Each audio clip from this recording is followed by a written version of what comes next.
কেউ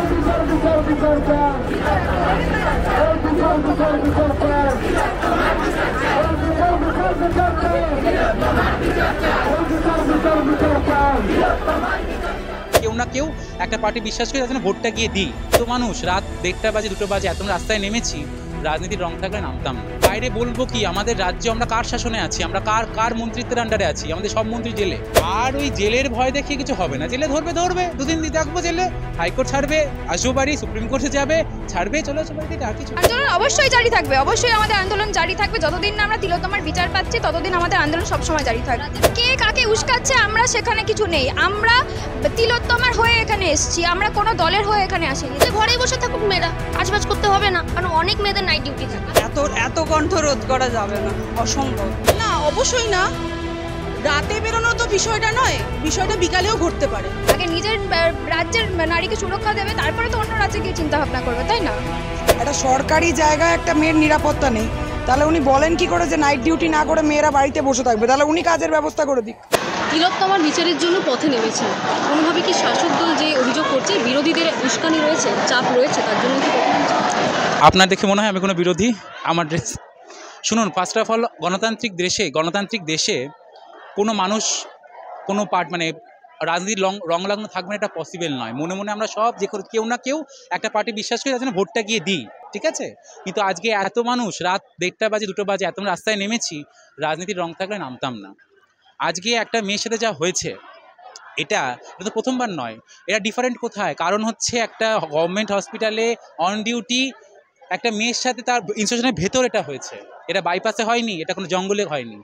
আজ যদি মানুষ না নামে, মানুষ আর কোনোদিনও নামতে পারবে না। এমন একটা সরকার, এমন একটা রাজ্যে আমরা আছি, খাদ্যমন্ত্রী জেলে, শিক্ষামন্ত্রী জেলে, স্বাস্থ্যমন্ত্রী যাবে করছে, আমরা সেটা অপেক্ষা করছি কবে সেটা আসবে। তাহলে আমরা বাইরে বলবো কি আমাদের রাজ্যে আমরা কার শাসনে আছি, আমরা কার মন্ত্রিত্বের আন্ডারে আছি, আমাদের সব মন্ত্রী জেলে। তো এরকম একটা পরিস্থিতি যদি সাধারণ মানুষ না নামে, যদি আজকে তো এটা গণ আন্দোলনের রূপ নিয়েছে। ডক্টররা ফার্স্ট আন্দোলন করলো, তারপর মেয়েরা রাস্তায় বেরোলো, 14 অগাস্ট আমি বেরিয়েছিলাম, সবাই আস্তে আস্তে গণ আন্দোলনের রূপ নিয়েছে। ওপেনলি থ্রেট করা হচ্ছে তৃণমূলের নেতা মন্ত্রীদের তরফ থেকে, কি মনে হচ্ছে, ভয় পেয়েছেন? একদমই না। আমি এখানেই বলতে পারি, দফা 1 দাবি 1 তিলোত্তমা বিচার পাক, দফা 1 দাবি 1 স্বাস্থ্যমন্ত্রী, পুলিশমন্ত্রী, মুখ্যমন্ত্রী পদত্যাগ। আমি বললাম তো এখানে আপনি কি করবেন? আমাকে জেলে ভরবে। শায়ন লারিকে জেলে ভরেছেন, হাইকোর্টে গেছে, হাইকোর্ট থেকে থাপ্পড় খেয়েছে, সুপ্রিম কোর্টে গেছে, সুপ্রিম কোর্ট থেকে থাপ্পড় খেয়েছে, আজকে শায়ন লারি ওপেন ঘুরে বেড়াচ্ছে, প্রতিবাদ সে করছে। তো আর ওই জেলের ভয় দেখিয়ে কিছু হবে না। জেলে ধরবে 2 দিন থাকবো জেলে, হাইকোর্ট ছাড়বে, আসবো বাড়ি, সুপ্রিম কোর্টে যাবে, ছাড়বে, চলে আসবো বাড়িতে। আর কিছু আন্দোলন অবশ্যই জারি থাকবে, অবশ্যই আমাদের আন্দোলন জারি থাকবে। যতদিন না আমরা তিলোত্তমার বিচার পাচ্ছি ততদিন আমাদের আন্দোলন সবসময় জারি থাকবে। রাজ্যের মুখ্যমন্ত্রী একজন মহিলা, তারপরেও নারী সুরক্ষিত নয়।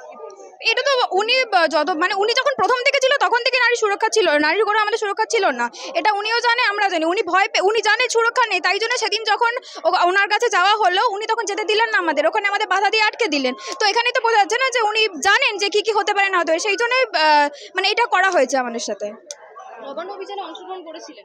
নবান্ন অভিযানে ছিলাম না সেইভাবে, যেহেতু অফিস ছিল যেতে পারিনি, কিন্তু আমার সমস্ত বন্ধু বান্ধব যারা তারা সবাই ছিলেন, আমি অবশ্যই সমর্থন করি। আমি যেতে পারিনি, তাই জন্য আজকে চেষ্টা করেছি আসার, প্লাস 14ই আগস্ট আমি এসেছিলাম, এবং চাই এর পরে যতবার হবে আমি সব সময় থাকবো। শাসক দলের তরফ থেকে বলা হচ্ছে এই যে নবান্ন অভিযান বিজেপি উস্কে দিয়েছে, কিংবা বামরা উস্কে দিয়েছে। না, এইসব কে কাকে উস্কাচ্ছে আমরা সেখানে কিছু নেই। আমরা তিলোত্তমার হয়ে এখানে এসেছি, আমরা কোনো দলের হয়ে এখানে আসিনি। তাই কোন দল কি বলছে না বলছে সেই ব্যাপারে আমরা যেতেই চাই না। মুখ্যমন্ত্রী বলেছেন নারী সুরক্ষার জন্য যেন তারা রাতে না বেরোয়, নাইট ডিউটি থেকে তাদেরকে যেন সরিয়ে দেওয়া হয়। তাহলে ঘরেই বসে থাকুক মেয়েরা, কাজবাজ করতে হবে না, কারণ অনেক মেয়েদের নাইট ডিউটি থাকে। সব মেয়েরা আজকে যখনই মিছিল হচ্ছে আমাদেরকে সত্যি প্রোটেকশন দেওয়া হয়। আমাদের সাথে ছেলেরা থাকে বা পাড়ার ছেলেরা অনেকে এখানে অটো নিয়ে দাঁড়িয়ে রয়েছে, কাউকে বাড়িতে নিয়ে যাবে বলে বা যাদের অসুবিধা হবে তাদেরকে নিয়ে যাবে বলে, সেটা না, কোঅপারেট সবাই করছে। বিষয়টা হচ্ছে হলো শাসক দল থেকে যদি এটা বলা হয় যে মেয়েরা তাহলে বাড়িতে থাকুক বা মেয়েরা এত ঘন্টা কাজ করবে অত ঘন্টা কাজ করবে না, তাহলে মেয়েদের আর বেরোতেই হবে না। যে শুধুমাত্র মলে রাত 8টা অবধি মেয়েদের কাজ হয় সেটাই করবে, তাহলে মেয়েরা ওইটুকু অবধি সীমাবদ্ধ থাকুক। তাহলে ডাক্তারদেরকে, লেডি ডক্টরসদেরকে আর নাইট ডিউটিও করতে হবে না, কিছুই করতে হবে না, তারা বাড়িতেও ফিরবে না।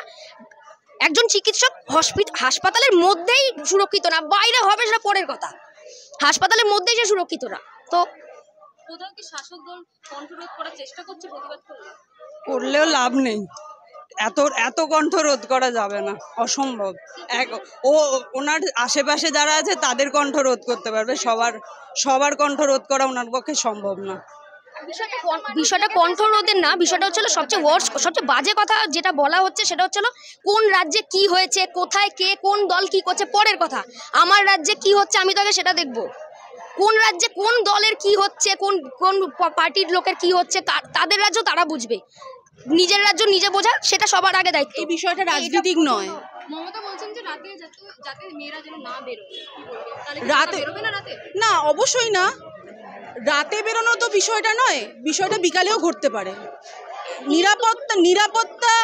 নিরাপত্তাটা রাতে ঘিরে হয় না, নিরাপত্তাটা দিনে হয়, বিকালে হয়, পুরো জায়গাটা মিলিয়ে নিরাপত্তা বোঝার জন্য। নেতা মন্ত্রী বলছেন যে বাংলায় নারীরা অনেকটাই সুরক্ষিত উত্তরপ্রদেশ কিংবা মহারাষ্ট্রের তুলনায়। সেটা তো আজকের ঘটনায় বোঝা যাচ্ছে যে বাংলা নারীটা কতটা সুরক্ষিত, বোঝাই যাচ্ছে। কি হচ্ছে মধ্যপ্রদেশে কি হচ্ছে সেটা জানা ওনার কাজ না, ওনার রাজ্যে কি হচ্ছে আগে সেটা দেখা উচিত। আগে নিজের রাজ্যের নারীকে সুরক্ষা দেবে, তারপরে তো অন্য রাজ্যে গিয়ে চিন্তা ভাবনা করবে, তাই না? কুণাল ঘোষের কথা বাদ দিন, ওনার কোনো স্ট্যান্ডার্ড নেই। হ্যাঁ, উনি নিজে কোনো ক্লাস নেই, সত্যি কথা বলতে ওনার কোনো ক্লাস নেই। আর মুখ্যমন্ত্রী বলছেন কি করে যে রাত্রিবেলা ডিউটিতে বেরোবে না? সরকারি চাকরির তো এই অবস্থা। একটা সরকারি জায়গায় একটা মেয়ের নিরাপত্তা নেই, তাহলে উনি বলেন কি করে যে নাইট ডিউটি না করে মেয়েরা বাড়িতে বসে থাকবে? তাহলে উনি কাজের ব্যবস্থা করে দিক, উনিও ব্যবস্থা করছে না। উনি কে ডিসাইড করার যে আমরা রাতে বেরোবো না দিনে বেরোবো না কখন বেরোবো? কেউ হচ্ছে না এই বিলকে, কে অপরাজিত নামে যে বিলটা পাস হলো। না এসব করে হবে না, এসব করে হবে না। হাসপাতালে একটা সরকারি মানে পদে থাকা একটা কর্মী যখন সুরক্ষিত নয়, তাহলে রাতে দিনে দিয়ে তো এটা তো কিছু না। আমরা তো দিনেও তাহলে অফিসে আমাদের স্টাফরাই তো আমাদের দর্শন করে দিতে পারে, আমরা তো সেখানেও তাহলে নিরাপদ না। এরপরে তো ব্যাপারটা এমন জায়গায় যাচ্ছে আমরা তো বাড়ির লোকের কাছেও নিরাপদ থাকবো না, এমন জায়গায় পৌঁছাচ্ছে না। মানে এই ঘটনাটা হওয়ার পরে আমরা যেরকম দেখতে পাচ্ছি যে সবাই এক, সেরকম কোথাও গিয়ে তো আমাদের মেয়েদের মধ্যে একটা ইনসিকিউরিটিও জন্মেছে। আমরা হয়তো কাউকেই মানে ছেলেদেরকে বিশ্বাস করতে পারছি না, একটা জায়গায় এমন গিয়ে পৌঁছে গেছে। কিন্তু কোথাও গিয়ে আমার মনে হয় এইরকম আন্দোলন কোনোদিনও মানে এত ওয়ার্ল্ড ওয়াইড এরকম আন্দোলন কেউ দেখেনি। কারণ আগেও তো অনেক রেপ কাণ্ড আমরা দেখেছি, কামদুনি, পার্ক স্ট্রিট, সেই সময় অনেক মানুষ বেরিয়েছেন, মোমবাতি মিছিল হয়েছে, 2 দিন হয়েছে, 4 দিন হয়েছে, তারপর সেটা বন্ধ হয়ে গেছে। কিন্তু এখন এই যেটা হচ্ছে এই কণ্ঠ রোধ করা যাবে না, এটা চলবেই এবং এর বিচার মানুষ নিয়েই ছাড়বে।